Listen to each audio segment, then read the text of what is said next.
கப்பல் இப்படி ஆடி போயிடும் இல்லையா, சாஞ்சுடும் இல்லையா, அதுக்கு ஒரு எடை வெயிட் வைக்கணும்னு நினைச்சா. சரக்கு வந்து விட்டானா அப்புறம் இந்த வெயிட்ட கல்ல தள்ளி விடுவான். சரக்கு வர வரையிலும் வெயிட் ஒண்ணு வச்சாதானே சமமா இந்த ஓடம் போகும், இந்த கப்பல் போகும். அதுக்கு வெயிட் வேணுமே நினைக்கும் பொழுது பார்த்தா இந்த மண் கட்டிகளை ஒரு சைடுல அடிக்கணும்னா போச்சு. ஏன்னா இந்த கோபி சந்தன மண் கட்டிகள் இருக்கு, இதுகளை பெரட்டி ஒரு சைடுல ஏற்றிண்டா ஏற்றிண்டு அந்த கப்பல் வந்துருக்கு. வியாபாரிகள் வர விலை உயர்ந்த சாமான்லாம் அதுல வந்துருக்கு. வேகமா வந்துருக்கு கப்பல். திடீர்னு ஒரு பெரிய சூறக்காற்று ஆரம்பிச்சது. கடல் கட்டு கடங்காம ஆட ஆரம்பிச்சு விடுத்து. கப்பல் கவிழ்ந்துடும் போல இருக்கு. இவர் கப்பல்ல வர வர வர வர உடனே உயிருக்கு ஹானி, சரக்குகள்லாம் கீழே நஷ்டமாயிடும், என்ன ஆகும்னு தெரியல. கப்பல்ல வரக்கூடிய வியாபாரிகள் பயப்பட ஆரம்பிச்சு விட்டா, அழ ஆரம்பிச்சு விட்டா, கதர்றா. ஓட்டுநர் மாலுமி சொன்னான், என்னதான் அடக்கட்டும், என்னால அடக்க முடியல சுவாமி, சமுத்திரம் பொங்க ஆரம்பிச்சு விடுது, கரைக்கு போக மாட்டேங்கிறது. ஆனா கரை அதோ இருக்கிறது தெரியறது. எவ்வளவு நான் பிரயாசப்படுறேனோ அவளுக்கு வெளியில கொண்டு தள்ளி விடும், கடல்ல கொண்டு தள்ளி விடுறது அப்படின்னு நினைச்சுட்டு இருக்கும் பொழுது அந்த கடற்கரையில மத்வாச்சாரியால் நிற்கிறார். தண்டத்தோட கமண்டலோட இப்படி நிற்கிறார். இவாள் எல்லாரும் பார்த்தா அதோ ஒரு மகான் நிற்கிறார். அவருடைய தபோபலத்தாலே நம்மளை காப்பாத்தினாதான். நம் செயல்ல ஒண்ணும் இல்லைன்னு அந்த கப்பல் ஓட்டுறவன் சொல்றான். அவள் வந்து என்ன காப்பாத்துன்னு கூவி காதுல விழாதி போ, எங்கேயோனா வந்து கப்பல். மகான்கள்னா அவ்வியாஜ கிருபாடு தானே. இவன் நிற்கிறவர் அந்த கப்பலை பார்த்தார். அது தருணமாக கஷ்டப்படுறத பார்த்து இதை காப்பாற்றணும் அப்படின்னு நினைச்சதும் அங்க கப்பல் தாறுமாறாகி அடங்காத போறதுக்கு காரணம் என்ன? பேய் காற்று வேற. காற்று யாரு? வாயு தேவன் தானே. இவர் யாரு? வாயு தேவன் தானே. இவர் சுயமே வாயுவனுடைய அவதாரம் தானே. அப்போ வாயு, இவர் சர்வசாஸ்திரமும் வேதமும் அத்தியனம் பண்ணவரா இருப்பதனாலே வேதத்தினுடைய மகிமையை காட்டணுங்கிறதுக்காகவே வாயு சூக்தத்தை சொல்றார். வாயு சூக்தத்தை சொல்லி வாயு தேவனை சந்தோஷப்படுத்தி அந்த வாயுவை அடக்கின பிறகு அந்த கப்பல் தானே கிட்டக வரும். வித்யா ஆனந்த தீர்த்தோ பகவான் யாத்ரிகானாம் மகத்பயம் வித்யாய கிருபயா சத்யகான தேஷாமேவாபயம் ததௌ தரிசுகு யாத்ரிகா சர்வே மத்வாச்சார்யம் கிருபாநிதிம் காஷாய வேஷ்டித கடிம் தண்டசோபிகராம்புஜம் ஊர்தபுண்டல சத்பாலம் அதிகம்பீர விக்கிரகம் ஆனந்த தீர்த்த யோகீந்திரம் ஸ்ரீகிருஷ்ண தியான தத்பரம் வாயோரம்சாவதாரந்தம் மனசா சரணம் யயுஹு. இவர் அந்த வாயு சூக்தத்தை சொல்லி அந்த வாயு பகவானை அடக்கி கப்பல வா அப்படின்னதும் அப்படியே ஜலம் ஸ்தம்பிச்சு நிற்கிறது. காற்று நின்னுடுத்து அந்த கப்பல் கரைக்கு வந்துடுத்து. கரைக்கு வந்தது. எல்லாரும் உயிரை கொடுத்த பிராணதாத்தா இவர். இத்தனை பேருக்கும் பிராணன் போயிருக்குமே. நன்றியோடு கீழே இறங்கினார்கள். ஒவ்வொருத்தரா வந்து நமஸ்கரிக்கிறார்கள். நமஸ்கரிச்சு விட்டு எங்களுடைய சரக்குகளுக்கும் ஒன்றும் ஹானி இல்லாம எங்களையும் காப்பாற்றின தெய்வமே, உங்களுக்கு நாங்கள் என்னதான் அர்ப்பணம் பண்ணக்கூடாது. இந்த கப்பல்ல உள்ள பொருள் எல்லாம் உங்களுடையதான். இதுல உள்ள நீங்க சாமான்களை எடுத்துக்கணும்.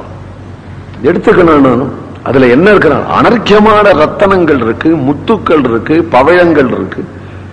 வெளிநாடுகளிலும் வந்ததாகிய கற்பூரம், பெரிய பச்சை கற்பூர மூட்டைகளும் கேசர மூட்டைகளும், ஏலா லவங்கம், ரத்தன கம்பளம், இதெல்லாம் ஒரு தீபத்திலேன்னு ஒரு தீபத்துக்கு வியாபாரத்துக்கு எடுத்துன்னு போறதுனால ஒவ்வொன்றும் அமூல்யமான பொருள். இதெல்லாம் இருக்குன்னு கேட்டா நிறைய ரத்தன கம்பளங்கள் இருக்கு. மூட்டை மூட்டையா ஏலக்காய் கிராம்புகள் இருக்கு, குங்குமப்பூ இருக்கு, நிறைய ரத்தனங்கள் இருக்கு, முத்து பவழங்கள்லாம் இருக்கு. இது எல்லாம் இருக்கு. இதுல என்ன சரக்கு வேணுமோ எங்களுடைய பிரார்த்தனைக்காக நீங்க எடுத்துக்கொள்ளுங்கள். இதெல்லாம் ஒண்ணும் தேவையில்லைப்பா. ஏனால் ஸ்வகிருத்தேன துஷ்யேத், மகான்கள்லாம் தாங்கள் செய்த காரியத்தினாலேயே தாங்கள் சந்தோஷப்பட்டு வா. ஏனால் கஷ்டப்படுறேன்னு தெரியும், நான் பகவானை பிரார்த்திச்சேன், காப்பாத்தி விட்டாங்கிறதே எனக்கு சம்பாவனை இல்லை. எங்களுக்கு ஏதாவது கொடுக்கணும்னு தோன்றதே, நீங்கள் ஏதாவது எடுத்துக்கணும். கப்பல்ல உங்க திருவடி படணும், நீங்க வாங்கோ ஏதாவது எடுத்துங்க. இவா நிர்பந்திக்கிறாளேன்னு பிரியத்துக்கு வசமாகி இப்படி போனார். நிறைய கோபி சந்தனம் ஒரு சைடுல கொட்டி கிடக்கா. இதெல்லாம் எனக்கு கொடுங்க, இதெல்லாம் எனக்கு கொடுன்னதும் அவளுக்கு ஆச்சரியமா இருந்தது.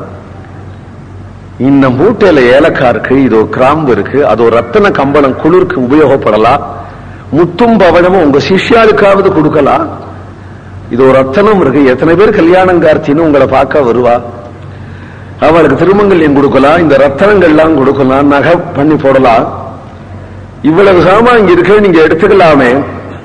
இந்த மண்ணை எடுத்து நீங்க என்ன பண்ண போறீங்க? நாங்கெல்லாம் எடக்கட்டான்னா இந்த மண்ணை போட்டோம், வயிற்றுக்கா இதை போய் என்னத்துக்கு இறக்கிறது? அந்த மண்ணு தான்ப்பா உங்களை காப்பாத்திட்டு, அந்த மண்ணு தான் உங்களை காப்பாத்திது. அந்த மண்ணை கீழே இறக்கு, இந்த மண்ணுன்னு சுலபமா நீ சொல்லிவிட்டு, இந்த மண்ணுடைய மகிமை எனக்கு தான் தெரியும். மம சந்நியாசினோ லோகே கிம் ரத்னைஹி கிம் தனைஹி ரபி கோபி சந்தனமேதத்து கிருஷ்ண பக்தி விவர்தனம். இதுக்கு பேர் கோபி சந்தனம்னு பெயர். இது கிருஷ்ண பக்தி விவர்தனம். இதை தரிச்சுட்டோம்னு சொன்னா கிருஷ்ண பக்திய அபிவிருத்தியாரு. ஏன் அப்படின்னா, எதற்குமே அதற்கு அந்தந்த ரசத்துக்கு உத்தீபனமான சில அலங்காரங்கள் உண்டு. பக்திங்கிறது ஒரு ரசம் தானே, சிங்கார ரசம் அப்படின்னு சொன்னோமானால், வாய் நிறைய தாம்பூலம் போட்டுக்கொண்டு, கழுத்துல செயின் போட்டுக்கொண்டு, கையில மோதிரம் வைரக்கடுக்கெல்லாம் போட்டுண்டு, ஒரு பட்டு மேல போட்டுக்கொண்டு, நெத்தில ஜவ்வாது போட்டுண்டு இருக்கிற செண்டெல்லாம் தலையில கொட்டிண்டு வந்தா அப்போ சிங்கார ரசம் நல்லா இருக்கும்.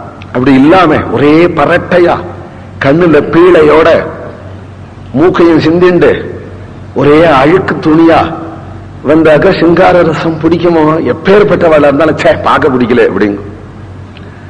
அதுக்கு இன்னும் ஒரு கால் உடம்பு அப்படி இருந்தா கூட அழகுபடுத்தின்னு வந்துட்டா கூட பரவாயில்லைன்னு தோணும். இந்த உத்தீபனம்னு பேரு இருக்கு. அதே போல பயானகம் ரௌத்ரங்கள்லாம் கூட உண்டு. பயானகம்னா கருப்பு துணியை நிறைய கட்டி கொண்டு, நெருப்பு சட்டியை கையில எடுத்துக்கொண்டு, தலையை விரிச்சு போட்டு உண்டு, அருவாளை கையில் எடுத்துக்கொண்டு அர்த்தராத்துக்கு தெருவோடு யாராவது போன எதிர்பாராம நம்ம போனா அங்கேயே செத்து போடும் மாரடப்பு வந்து. ஏன்னா அந்த வேஷம் பயானகம். இது போல நவரசத்துக்கும் இன்னது உத்தீபனம்னு சொல்லிருக்கு ரச சாஸ்திரங்கள்ல. இப்படி பண்ணின்னு வந்தாக்க அது உத்தீபனம். பக்தி ரசத்துக்கு எது உத்தீபனம்? சிவபக்தியா இருக்கட்டும், விஷ்ணு பக்தியா இருக்கு. சிவபக்தின்னா அவன் விபூதி இட்டுக்கிறான், கழுத்துல ருத்ராட்சம் அணிஞ்சுக்கிறான், சிவநாமங்களை சொல்லிட்டு வந்தா உடனே அவள் பார்க்கிற வாழ்க்கை இவாள் மாகேஸ்வராள் பாசுபதாள்னு தோன்றது. 63 சரித்திரத்துல ஒண்ணு உண்டு. ஒரு வண்ணான் மண்ணு சுமந்துன்னு வந்தானா சலவிக்கு, அது பூரா உதிர்ந்து அவன் மேல இருந்தது. பாண்டியராஜன் உடனே ரதத்திலேன்னு கீழே இறங்கி சேவிச்சுட்டான்.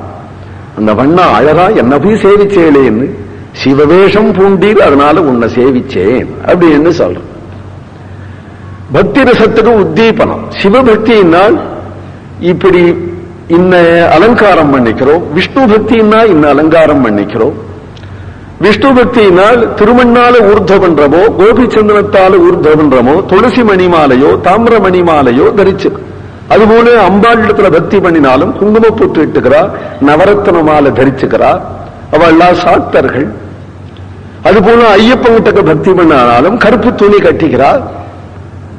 இதெல்லாம் என்ன இப்படிலாம் செய்யலாமா? எல்லாம் செய்யலாம், செய்யக்கூடாதுங்கிறதே கிடையாது. ஏனால் தம் தம் நியமமாஸ்தாயே பகவான் கீதையில சொன்னா, எந்தெந்த தேவதையை நீ உபாசிக்கிறையோ அந்தந்த தேவதைக்கு உள்ளதாகிய நியமத்தோட உபாசனை பண்ணு அப்படின்னு கீதையிலேயே பகவான் சொல்றான் இல்லையா? அந்தந்த தேவதை